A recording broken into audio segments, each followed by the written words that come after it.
আসসালামু আলাইকুম। প্রবাস থেকে আমি আমিনুল বিডি ব্লগ থেকে চলে এলাম নতুন আরও একটি ভিডিও নিয়ে। তো এখনও কিছু কিছু লোক বা কিছু সংখ্যক লোক আছেন যারা সৌদি আরবে আসার জন্য অস্থির হয়ে আছেন। আর আমি মনে করি তারা বিপদকে ঘাড়ে নিয়ে আসতেছেন। কেননা আজকে আপনার বয়স দেখতেছেন না, এই বয়সেরও কিন্তু একটা সীমারেখা আছে। আপনি কোন বয়সের সেটা আপনি ভালো করে জানেন। আর আপনার জন্য সৌদি আরব আমি মনে করি না। তো আজকের ভিডিওতে আপনাদের এই যে কাজ পাচ্ছেন না, কাজের সমস্যা, কেন সমস্যা? কাজ কিন্তু আছে, আপনার সমস্যা হচ্ছে আপনার বয়সের কারণে, না হয় অন্য কোনো কারণে। তো বিস্তারিত তুলে ধরার আগে তো বরাবরের মতনই আমাদের ছোট্ট একটা রিকোয়েস্ট থাকে যে চ্যানেলটি সাবস্ক্রাইব করে বেল আইকনটি দিয়ে দেবেন। তো আজকে যে এই যে আপনারা কিছু সংখ্যক লোক আছেন সৌদি আরবের নাম শুনলেই দৌড়ে চলে আসেন, কোনো কিছু বিশ্লেষণ করেন না, কোনো কিছুর দেখার বিষয় না, কোনো কিছুর জানারও বিষয় নেই। মানে টাকা আছে, হুট করে চলে আসতেছেন। আর আসার পরে যে আপনি বিপদে পড়তেছেন, আমি মনে করি যে এই বিপদ আপনি ঘাড়ে করে নিয়ে আসছেন। আজকে সৌদি আরবে আসতেছেন, আপনার বয়স কত?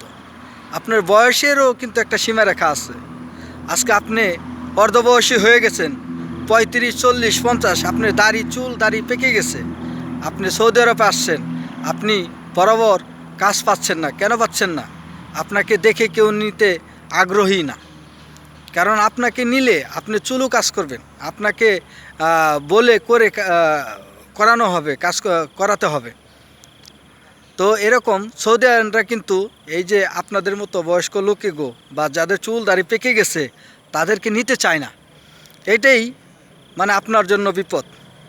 আর আমি মনে করি এই বিপদকে আপনি গাড়ি নিয়ে সৌদি আরবে আসছেন, আপনার বয়স দেখলেন না, আপনি হুট করেই চলে আসলেন।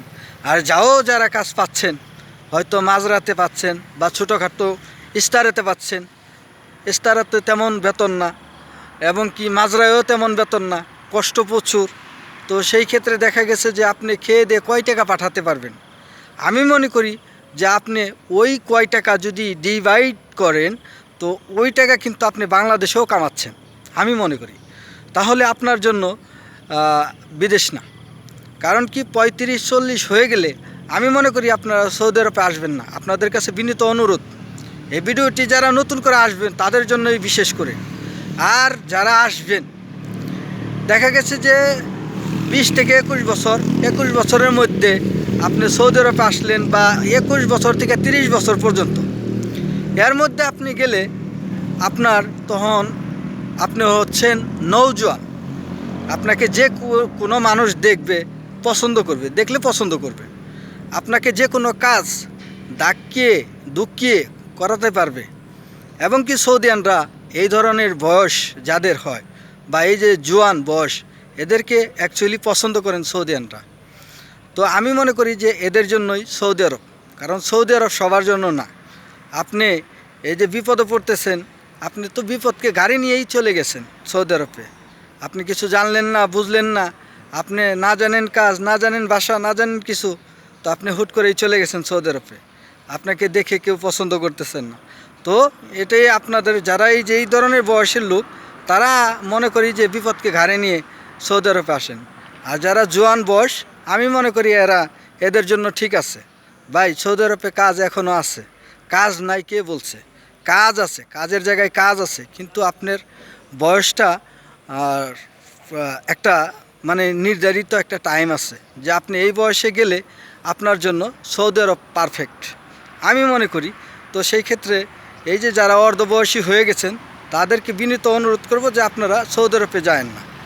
আর এই যে যারা জোয়ান 21 থেকে 30 বছরের মধ্যে বয়স, আমি মনে করি এদের কাজ অ্যাভেলেবেল আছে। এরা এক জায়গায় না এক জায়গায় ম্যানেজ করে নিতে পারবে, এবং কি সৌদিয়ানরা এদেরকে পছন্দ করবে। তো যাই হোক, আজকের ভিডিওতে এটাই মানে বিশ্লেষণ করার ছিল যে আপনারা যারা অর্ধবয়সী হয়ে গেছেন, যে চুল দাড়ি পেকে গেছে, তারা সৌদি আরবে না আসাটাই উচিত আমি মনে করি। আর যারা 21 বছর বা 21 বছর থেকে 30 বছরের মধ্যে, এদের জন্য সৌদি আরব পারফেক্ট। তো আজকের বিস্তারিত বলার চেষ্টা করলাম, আশা করি কতটুকু ভালো করতে পারছি আপনারাই ভালো জানেন। তো আশা করি ভিডিওটি সবারই কাজে আসবে।